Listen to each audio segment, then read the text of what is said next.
जामनेर तालुक्यातील ताज्या बातम्या व ठळक घडामोडींसाठी पाहत राहा JBN महाराष्ट्र।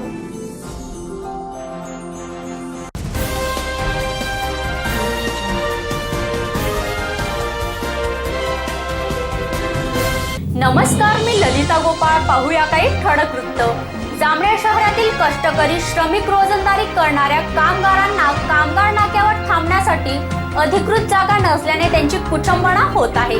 जामनेर शहरातील नगर परिषद कार्यालयाजवळ हा कामगार नाका असून रोज सकाळी हे कामगार बांधव कामाच्या शोधात या ठिकाणी थांबत असतात, परंतु या ठिकाणचे व्यावसायिक तसेच विक्रेत्यांना या कामगारांचा त्रास होत असल्याने ते या कामगार बांधवांना येथे थांबण्यास मज्जाव करत असतात। त्यामुळे या हातावर पोट असलेल्या कामगार बांधवांना थांबण्यासाठी नगर परिषदेने अधिकृत स्वतंत्र व्यवस्था करावी अशी मागणी या कष्टकरी बांधवांनी केली आहे। आपण आलेलो आहोत नगर परिषद चौक या ठिकाणी वेगवेगळे काम करणारे कामगार मजूर वर्ग उपस्थित आहेत, तरी त्यांना उभं राहायला जागा नाही। रोज त्यांना या ठिकाणी येऊन आपल्या कामाकरिता या ठिकाणी येऊन त्यांना थांबावे लागते। रोज कष्ट करून घाम गाळणे व आपला उदरनिर्वाह करणे हा त्यांचा नित्यक्रम। तरी याबद्दलची अधिक माहिती आपण त्या कामगारांकडून जाणून घेऊया। आम्ही बांधकाम कामगार संघटनेचे कर्मचारी आणि काही सदस्य आमच्या बांधकाम कामगारांचे बरेचसे काही प्रश्न आहेत ते शासनाला सोडवलेले नाहीत। 2014 पासून आमच्या शिष्यवृत्त्या अटकलेल्या आहेत, ते शासन देत नाही आणि काही ना काही अडचणी दाखवून आमचे वारंवार प्रश्न ते लांबणीवर टाकतात आणि आमच्या बांधकाम कामगारांना नोंदणीसाठी आणि रिन्युअलसाठी ते त्रास देतात। मुद्दाम काही ना काही ते अधिकारी कारण दाखवतात आणि विलंब करतात। किंचित काम भेटतं, आम्ही मजूर लोक आहे, कामावरच आम्ही पोट भरून खाता आम्ही, पण आम्हाला असं एकदम रेग्युलर काम भेटत नाही। किंचित भेटतं आम्हाला काम, 8 दिवसात 2-3 दिवस काम लागतो आम्हाला। जामनेर नगरपालिकेच्या या उपस्थितीमध्ये आम्ही सर्व उभे आहोत आणि या जामनेर नगरीमध्ये आम्हा सर्व कामगारांना कुठेही काही मजुरी मिळत नाही आहे। जितके आम्ही कामगार आहोत तितके सर्व रोज इथं कामावर येतो आणि कामाची वाट बघतो आणि परत वापस चालले जातो घरी, तरी पण आम्हाला काही काम मिळत नाही आहे। आणि शासनाने जितका वेळ आमच्या याच्यामध्ये घातलेला आहे तितक्या वेळेमध्ये आम्हाला काही काम मिळत नाही आहे। जामनेर त्याला बांधकाम कामगार अध्यक्ष बोलतोय, बऱ्याच वर्षापासून आम्हाला शिष्यवृत्ती मिळत नाही आहे। अजून आम्हाला आम्ही ज्या ऑफिसामध्ये वारंवार चक्र मारून आलो तरीसुद्धा आम्हाला त्यामध्ये मिळत नाही, शिष्यवृत्ती मिळत नाही। बऱ्याच वेळा त्या ठिकाणी गेले की आम्हाला सांगता की तुम्ही हे कागद आणा ते कागद आणा, बरेच कागद आणता आम्ही तरी आम्हाला मिळत नाही तरी शिष्यवृत्ती। तर आपण पाहिलं त्या ठिकाणी कामगारांनी आपल्या समस्या ह्या मांडलेल्या आहेत, त्याचप्रमाणे त्यांना या ठिकाणी उभं राहायला जागा नाही, तरी नगर परिषदेला ते असे आवाहन करत आहेत की त्यांनी आपल्याला या ठिकाणी काहीतरी उभं राहायची सोय, काहीतरी थांबा या ठिकाणी करून द्यावा। त्याचप्रमाणे त्यांच्या काही मागण्या आहेत त्या देखील नगर परिषदेने पूर्ण कराव्या असे ते आवाहन या ठिकाणी करत आहेत। कॅमेरामन विकास इंगळेसह मी मिनल चौधरी, JBN महाराष्ट्र न्यूज, जामनेर।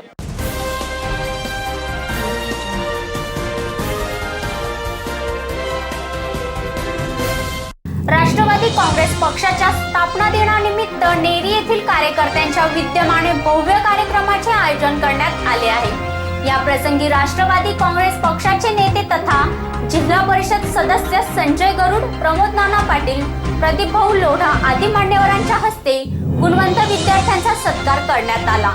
त्याबरोबरच परिसरातील रिक्षा चालकांना अपघाती विमा काढून त्यांना प्रमाणपत्राचे सुद्धा वाटप करण्यात आले। कार्यक्रमाला परिसरातील राष्ट्रवादी काँग्रेस पक्षाचे कार्यकर्ते, प्रमुख पदाधिकारी मोठ्या संख्येने उपस्थित होते। ताना आयोजित केलेल्या नेरी विभागाच्या कार्यक्रमाचे अध्यक्ष आपले सर्वांचे नेते आदरणीय संजय दादा, आमचे मोठे बंधू आदरणीय प्रमोद पाटील, या विभागाचे प्रमुख अशोक भाऊ कोळी, उपस्थित असलेले सर्व ओळखीचे सर्वांचे नाव न घेता सर्व उपस्थित आपल्या राष्ट्रवादी पक्षावर प्रेम करणारे सर्व आमचे प्रमुख नेते कार्यकर्ते, तसेच आपल्या जामनेरहून आलेले महाराष्ट्रभर चॅनलचे सर्व पत्रकार बंधू शर्माजी, ज्यांचा आपण आत्ताच 10वी आणि 12वीच्या विद्यार्थ्यांचा सत्कार केला, असे सर्व विद्यार्थी, गुणवंत विद्यार्थी पहिल्या आणि दुसऱ्या नंबरचे, आणि खरंच एक चांगला उपक्रम आपल्या या राष्ट्रवादीच्या नेरीच्या विभागातील लोकांनी राबवला, तो म्हणजे त्या रिक्षा चालकांना खरंच कोणी वाली नाही, ते ईश्वराच्या भरोश्यात चालता. जरी रिक्षा घेतली तरी उद्या सकाळी बंद होईल का नाही होईल, कुठून फोनाला आज साहेब येणारी रिक्षा बंद. त्या रिक्षावाल्यांचा विचार आपण सर्वांनी केला, म्हणून सर्वात अगोदर तुमच्या सर्वांचं मी अभिनंदन करतो की त्यांचा फुलाची पाकळी 1 लाख रुपयाचा सुद्धा काही इन्शुरन्स होईना पण त्यांचा अपघात विमा काढला. हा फार मोठी त्यांच्याबद्दल जी सहानुभूती दाखवली, म्हणून त्या रिक्षावाल्यांच्या मार्फत तुमचं सुद्धा फार अभिनंदन करतो. आणि 1999 साली जे आपले सर्वांचे नेते आदरणीय पवार साहेब यांनी राष्ट्रवादीची मुहूर्तमेढ आपल्या भारतामध्ये राष्ट्रवादी पक्ष निर्माण करून मांडली आणि कुठेतरी महाराष्ट्राचा विचार पूर्ण भारतामध्ये रुजला पाहिजे, राष्ट्रवादीचे विचार पूर्ण भारताच्या कानाकोपऱ्यात केले पाहिजे म्हणून त्यावेळेस एक. परंतु ज्यावेळेस ते आपल्या भारताचे कृषी मंत्री होते, जगामध्ये गावामध्ये नंबर आला, कपाशीमध्ये नंबर आला, तरी मंदी आली का? त्यांच्याजवळ कमर्शियल शेतीपासून तिफांपासून तर उद्योगधंद्यापर्यंतचे विचार, ज्या माणसानं गावाच्या सरपंच पदापासून केंद्रापर्यंत मजल मानली, फक्त काही कारणामुळे ते पंतप्रधान होऊ शकले नाही, असे आपले नेते ज्यावेळेस कृषी मंत्री होते त्यावेळेस शेतकऱ्यांची किती परिस्थिती होती ना आज काय परिस्थिती आहे आपण पाहतोय की शेतकऱ्याचे 1 ते 2 वर्ष दुष्काळात गेले, हे वर्ष इकून तिकून पिकलं तर भाववाढीत नोटाबंदीत लंबा झालं. म्हणजे कोणाच्या हातात सत्ता दिली? आज 60 वर्ष झाले देश स्वातंत्र्य होऊन. याच्या अगोदरही ज्या वेळेस सत्तांतर झाला असेल, परिवर्तन हा निसर्गाचा नियम आहे, ज्या वेळेस सत्तांतर झाला असेल, लोक 2, 4, 5 वर्ष मी ज्यावेळेस हवा दिसत होती दादा लोकसभेमध्ये की आता या टायमाला मोदी साहेबांचं सरकार येईल, त्यावेळेस लोक थोडे उत्साही होते. काऊन तर लोक काय म्हणत होते, याच्यात प्रगती झाली नाही. म्हणजे कसं राहतं, जर बापदाद्यानं 50 एकर बी जमीन कमवून दिली आणि दुसऱ्या शेजाऱ्याच्या बापानं जर 75 एकर जमीन कमवली तर तो पोरगा विचार नाही करत की आपल्या बापानं कष्टानं 50 एकर जमीन मिळवली नाही, त्यानं 75 मिळवली, तुला काय केलं त्याच्या इतकी कुठे मिळवली, अशी परिस्थिती झालती. म्हणून काँग्रेसनं ज्या देशात 35 कोटी लोकसंख्या असताना सगळं अलबिल 125 कोटी लोकसंख्या झाल्यावर सुद्धा 2-2, 3-3 वर्षाचं धान्य शिल्लक एवढी प्रगती केली, तरी लोकांना परिवर्तन पाहिजे होतं. आता लोक दिवस मोजताय दादा की कधी 1800 दिवस पुरे होता, अशी परिस्थिती निर्माण झालेली आहे. आणि आदरणीय नक्कीच आपल्या शरद पवार साहेबांचा जो पक्षाचा राष्ट्रवादी पक्षाचा उद्यावर दबान दिवस आहे, नक्कीच लोकांना त्या गोष्टीची आठवण झाल्याशिवाय राहणार नाही. समाजातले रणलेले गांधलेले बहुजन समाजातले 18 बलुतेदार 12 पकडजातीच्या सर्व लोकांना समोर घेऊन आदरणीय पवार साहेब एक फार मोठे नेते आपल्या पद्धतीने सतत शाहू फुले आंबेडकरांचा विचार डोक्यात ठेवून समाजाला न्याय देण्याचा प्रयत्न करत असतात. आणि या धर्तीवर आज आपण या समाजातल्या सगळ्यांचा गुणगौरव सत्कार केला. येणारा काळ आज शेतकरी रस्त्यावर उतरलेला आहे. शेतकरी रस्त्यावर उतरून सुद्धा कुठल्याही प्रकारचा न्याय मिळेल अशी आशा राज्यकर्त्यांकडून मिळत नाहीये. अरे त्यांच्याकडून काय, ते शेवटी दक्षिणा घेतल्याशिवाय काहीच करत नाही ना हो. आपल्याला मंत्र सुद्धा सांगायची दक्षिणा लागते. आपल्या घरी जेवायला बोलवलं तर पहिले त्यांचं पान पुसताना त्यांना दक्षिणा लावावं लागते. अशा नेतृत्वाकडून काय आपण अपेक्षा करायची. पण संघर्ष हमारा नारा आहे, भावी इतिहास हमारा आहे, या ध्येयाने आणि उद्देशाने प्रेरित होऊन शेतकऱ्याचा न्याय रास्तोय. एकाच देशामध्ये एका राज्याला वेगळा न्याय आणि दुसऱ्या राज्याला वेगळा न्याय, ही कटुता, ही आपसापसात भेदभावाची प्रकार हा हेच आजचे राज्यकर्ते करू शकतात. ज्यावेळेस आपले आदरणीय नेते शरदचंद्रजी पवार साहेब या देशाचे कृषी मंत्री होते, या देशाचे पंतप्रधान मनमोहन सिंग होते, यांनी संपूर्ण देशामध्ये 72,000 कोटीची कर्जमाफी करून 7-12 खुरा केला होता. आज या गोष्टीला 2009 सालामध्ये घडलं. आज या गोष्टीला कमीत कमी 8 ते 9 वर्ष झाले. कर्ज थकत गेलं, निसर्गाने साथ सोडून दिली, सततचा दुष्काळ, सततचे भाव स्थिर न राहणे आणि निसर्गाची अवकृपा आणि आता सरकारची अवकृपा या 3 वर्षात जी झाली, देव देतो तर सरकार नेतं आणि शेतकऱ्याचं दोघं तिघं बाजूने आज मरण होत चाललेलं आहे. शेती हा एक स्वाभिमानी धंदा, शेती हा एक प्रामाणिक धंदा की कितीही कर्ज झालं तर प्रत्येकाची चांगलं वर्ष आल्यानंतर, चांगले पैसे आल्यानंतर परतफेड करण्याची दानत असलेला एक दाता आणि देशाचं अन्नधान्य पुरवणारा एक वर्ग म्हणजे शेतकरी. परंतु परिस्थितीने बेजार होऊन आज आत्महत्यांची परिस्थिती वाढते आणि शेतकरी फार मोठ्या अडचणीत सापडलेले असताना हे रस्त्यावर उतरून आंदोलनं करावी लागत आहेत आणि झोपलेल्या माणसाला जागं करता येतं, पण केंद्राच्या कातडीच्या जाड सरकारला आपल्याला जागं करता येत नाही, हे आता सिद्ध झालेलं आहे. वेगवेगळ्या प्रकारे वेगवेगळ्या माध्यमातून खोटे आश्वासनं देऊन राज्य करून घेता येईल, 5 वर्ष 4.5 वर्ष करून घेता येईल, पण पुढचा काळ त्यांच्यासाठी तुम्ही आपण संघटित राहून आज राष्ट्रवादीच्या वर्धापन दिनाच्या दिवशी आपण खुणगाट बांधा की येणारा काळ हा राष्ट्रवादीसाठी आम्ही आणल्याशिवाय राहणार नाही आणि त्या पद्धतीने सामाजिक बांधिलकी ठेवून समाजातल्या रंजलेल्या गांजलेल्या उपेक्षित वर्गासाठी वेगवेगळ्या पद्धतीने काम करून मदत करून आपण आपला पक्ष संघटित करावा, मोठा करावा, आपल्या नेत्यांचे हात मोठे करावे, बळकट करावे या अपेक्षा आणि सदिच्छा देऊन मी माझे 2 शब्द संपवतो. वर्धापन दिनाच्या हार्दिक शुभेच्छा देतो. त्यासोबतच या ठिकाणी पत्रकार प्रतिनिधी माननीय श्री शर्माजी, JBN महाराष्ट्राचे या ठिकाणी प्रतिनिधी उपस्थित आहेत. आपलेही या निमित्तानं आभार व्यक्त करतो. वर्धापन दिनाच्या हार्दिक शुभेच्छा या निमित्ताने देतो आणि आजचा हा कार्यक्रमाचे अध्यक्ष मान्यवर यांच्या परवानगीने या ठिकाणी संपला असं जाहीर करतो. धन्यवाद. त्या निमित्ताने नेरी या ठिकाणी 17वा वाढदिवस पूर्ण झाला आणि 18व्या वाढदिवसाला सुरुवात झाली. अशा 1 दिवस आधी या कार्यक्रमाच्या आयोजन करणाऱ्या कार्यकर्त्यांचं मी खरोखर कौतुक करतो. मग त्यात किशोरभाऊ खोडपे असतील, सागर कुमावत असतील, सुनील सर असतील, राजू पाटील असतील, या सगळ्यांनी मिळून, अशोकदादा कोळी असतील, या सगळ्यांनी मिळून समाजातल्या रंजलेल्या गांजलेल्या घटकातील गुणवंतांचा सत्कार आणि जनता विद्यालयामध्ये चांगले घवघवीत यश प्राप्त करून जे यश संपादन केलं त्या गुणवंतांचा या ठिकाणी सत्कार करण्यात आला.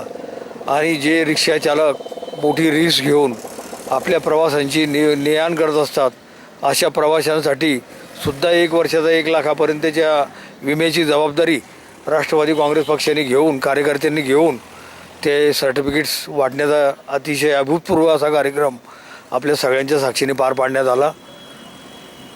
एवढंच मी या प्रसंगी सांगू इच्छितो. भविष्यातल्या राष्ट्रवादीच्या येणाऱ्या काळात भरभराटी हो, अधिकाधिक लोकांची सेवा आपल्या सगळ्या कार्यकर्त्यांच्या हातून घडो.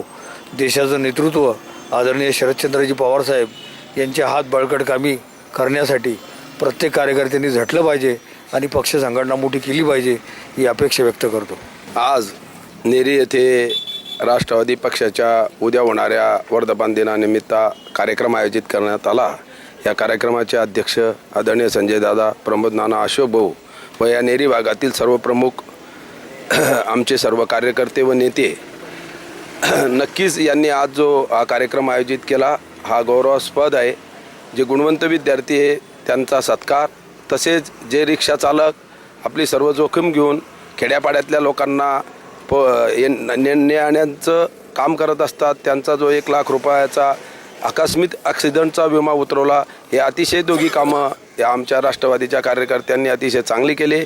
या सर्व कार्यकर्त्यांना मी धन्यवाद देतो. आणि येणाऱ्या काळात राष्ट्रवादी पक्षाचा या महाराष्ट्रामध्येच नव्हे भारतामध्ये चांगल्या पद्धतीचं काम जे मागच्या काळात आदरणीय आमचे नेते शरदरावजी पवार यांनी कृषी मंत्री असताना, संरक्षण मंत्री असताना जे काम केलं त्या कामाची पावती नक्कीच येणाऱ्या 2 वर्षानंतर आमच्या या राष्ट्रवादी पक्षाला मिळाल्याशिवाय राहणार नाही. आणि आज तरी लोकांना सर्वांना, शेतकरी असो, उद्योगपती असो, छोटा दुकानदार असो, नोकरदार असो, यांना आदरणीय शरद पवारांची पदोपदी आठवण होत आहे की ते त्यांच्या काळामध्ये भारताच्या शेतीमध्ये इतकं उत्पन्न येऊनसुद्धा बाजारभाव कसा चांगल्या पद्धतीनं मेंटेन होत होता, चांगल्या पद्धतीनं खरेदी विक्रीचा व्यवहार होत होता आणि गोडाऊनची व्यवस्था, माल सरकारची खरेदी या सगळ्या पद्धतीचं नियोजन अतिशय चांगलं होतं. हे सर्व कोलमडून पडलेलं आहे. हे आता शेतकऱ्यांना व सर्व व्यापारदारांना, कारखानदारांना डोळ्यानं दिसत आहे. नक्कीच या बाबतीचा फार मोठा परिणाम येणाऱ्या निवडणुकीमध्ये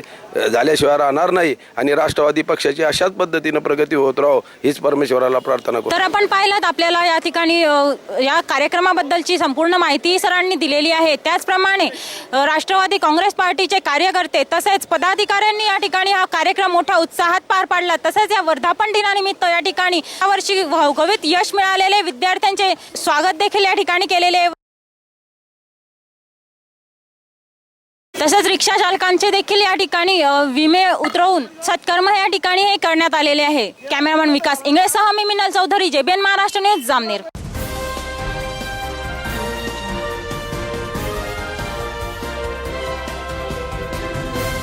बहुजन रिपब्लिकन सोशलिस्ट पार्टी जळगाव जिल्ह्याची महत्त्वपूर्ण बैठक जळगाव येथील पत्रकार भवनात रविवार 10 जून रोजी आयोजित करण्यात आली आहे. बैठकीला प्रदेशाध्यक्ष सर्वजित बनसोडे यांच्यासह प्रदेश सचिव प्रवीण सपकाळे हे मार्गदर्शन करणार असून चळवळीतील कार्यकर्त्यांनी बैठकीला उपस्थितीचे आवाहन आयोजकांकडून करण्यात आले आहे.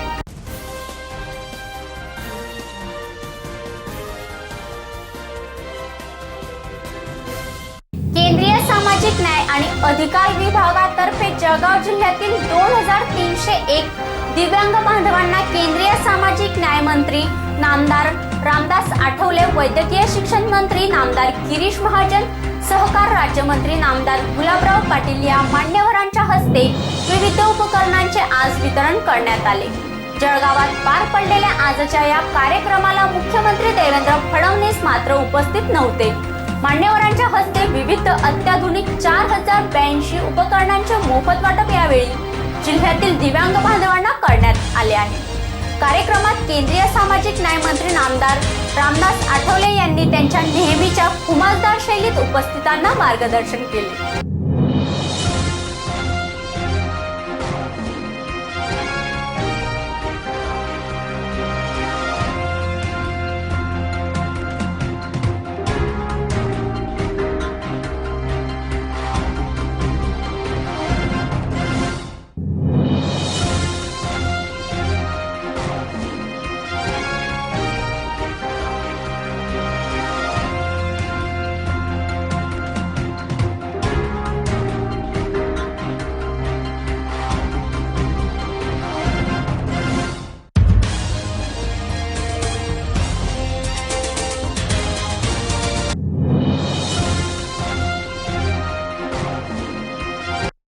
हजारोच्या संख्येनं उपस्थित आहोत. एक तर नरेंद्र मोदी यांनी सुगम्य भारत योजना सुरू केली 2015ला आणि देशामध्ये जवळजवळ 2 करोड 68 लाख अपंगांची संख्या आहे. 2011च्या सेन्ससप्रमाणे 2 करोड 68 लाख 557 एवढी संख्या अपंगांची आहे. आणि या अपंगांना मदत करण्यासाठी सुगम्य भारत योजना सुरू करण्यात आली. जवळजवळ आतापर्यंत 5000च्या वरती कॅम्प घेण्यात आले आणि देशभरामध्ये जवळजवळ 7 लाखापेक्षा जास्त अपंगांना, दिव्यांग जनांना आपण साहित्य वाटलेलं आहे. यासाठी आम्ही 3 वर्षामध्ये जवळजवळ 500 कोटीपेक्षा जास्त पैसे खर्च केलेले आहेत. आणि जो डिसॅबल त्याला म्हणायचं म्हणजे तो माणूस अपंग आहे, डिसॅबल आहे म्हणून त्याची मानहानी करता कामा नये म्हणून त्यांना दिव्यांग जन अशा पद्धतीचं नाव देण्यात आलं. आणि हे लोक आता हे ऍपल आहेत की नाही, यांना मोटरसायकल जशी ज्याला पाय आहेत, हात आहे तो चालवतो, याप्रमाणे आता यांना ही मोटरसायकल मिळालेली आहे, व्हीलचेअर मिळालेली आहे, पॉवरची बॅटरीची मोटरसायकल मिळालेली आहे, अनेक लोकांना कानाची मशीन मिळालेली आहे, तो मिळणार आहे. आता आणि अशा पद्धतीनं जे अनेक साहित्य जे अंध आहेत त्यांना जी काठी ती मिळालेली आहे आणि काठीच्या दिशेनं तो बरोबर तो चालण्याचा प्रयत्न करणार आहे. त्याला डोळे नाही आहेत पण त्याचं मन त्याचे डोळे आहेत आणि अनेक वेळेला जो अंध असतो तो अंध चालत असताना त्याला माहित आहे की मी स्टेशनवरून निघालो जळगावच्या, त्याला घरापर्यंत जायचं असेल तर तो बरोबर सुद्धा जातो. म्हणजे जरी तो अंध असला, डोळ्याने अंध असला तरी मनाने मात्र तो अंध नसतो. ज्या माणसाला चालता येत नाही तरी सुद्धा तो मनाने मात्र चालत असतो. आणि आम्ही अनेक लोक असे पाहिलेले आहेत की एखाद्या माणसाचा पाय ऍक्सिडेंटमध्ये गेला असेल आणि त्याला जर तो आर्टिफिशियल पायला लावला तर ती माणसं पळतायत, ती माणसं फुटबॉल खेळतायत. अशा पद्धतीनं नवीन टेक्नॉलॉजी आलेली आहे आणि या टेक्नॉलॉजीच्या माध्यमातून आपण अशा अपंगांना मोठ्या प्रमाणामध्ये मदत करण्याची नितांत आवश्यकता आहे. भारत सरकारचा प्रयत्न आहे, राज्य सरकारचा प्रयत्न आहे आणि अशा लोकांना जिंदगीमध्ये आपण अशा लोकांना मदत करणं अत्यंत आवश्यक आहे. म्हणजे जीवन जे आहे ते जीवन फक्त स्वतःसाठी असता कामा नये, दुसऱ्यांसाठी मदत केली पाहिजे आणि दुसऱ्यांना मदत करत असताना ती अपंगांना मदत केली पाहिजे. आणि त्यासाठी अनेक संस्था काम करतायत. म्हणजे गिरीश महाजन फाउंडेशन जे आहे, जीएम फाउंडेशन, आपण अनेक लोकांना मदत केलेली आहे. आणि आता 80,000ची जी मोटरसायकल आहे त्या 80,000ची मोटरसायकल आपल्याला मिळालेली आहे. तुम्ही अशी मोटरसायकल चालवा की दुसरा माणूस सुद्धा तिथं चालवू शकत नाही, अशा पद्धतीची मोटरसायकल चालवा, तुम्ही ती चालवू शकता. आणि अनेक अशा पद्धतीचं साहित्य जे आहे ते साहित्य ज्याला ऐकायला मिळत नाही त्या मशीनमुळे त्याला ऐकायला मिळणार आहे करत असतो. आणि त्या दृष्टिकोनातून आज इथे आजचा जो कार्यक्रम ठेवलेला आहे या कार्यक्रमामध्ये मी सगळ्यांचा हार्दिक आभार व्यक्त करतो. गिरीश महाजन यांचा फार आग्रह होता, मुख्यमंत्री साहेब येणार होते परंतु काही अडचणीमुळे ते या ठिकाणी येऊ शकले नाहीत. परंतु त्यांच्या ते जरी आज आले नसले तरी त्यांच्या शुभेच्छा या कार्यक्रमाला आहेत. आणि आपण सर्वांनी जे ज्या काही आपल्या अडचणी त्या अडचणी दूर करण्यासाठी नक्की माझं मंत्रालय हे प्रयत्न करणार आहे.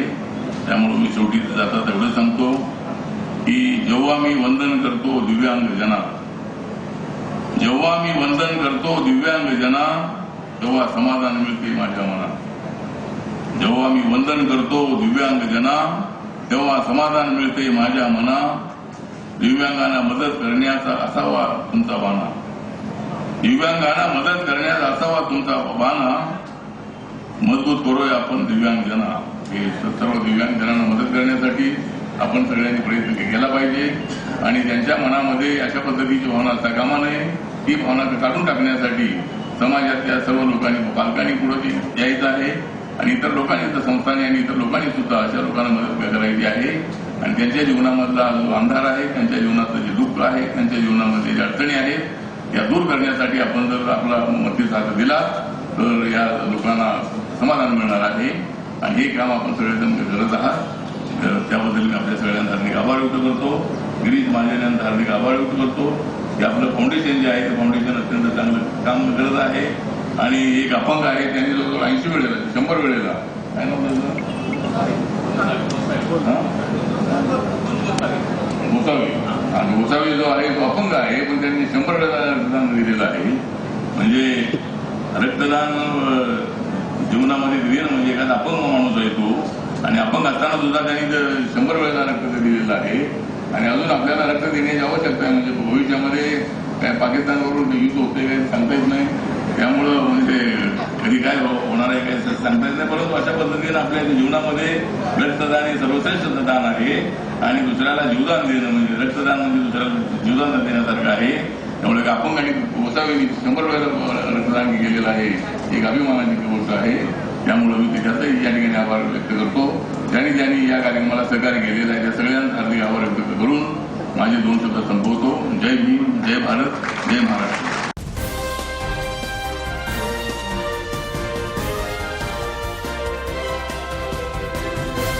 पुन्हा भेटू, तोपर्यंत पाहत राहा JBN महाराष्ट्र न्यूज. नमस्कार.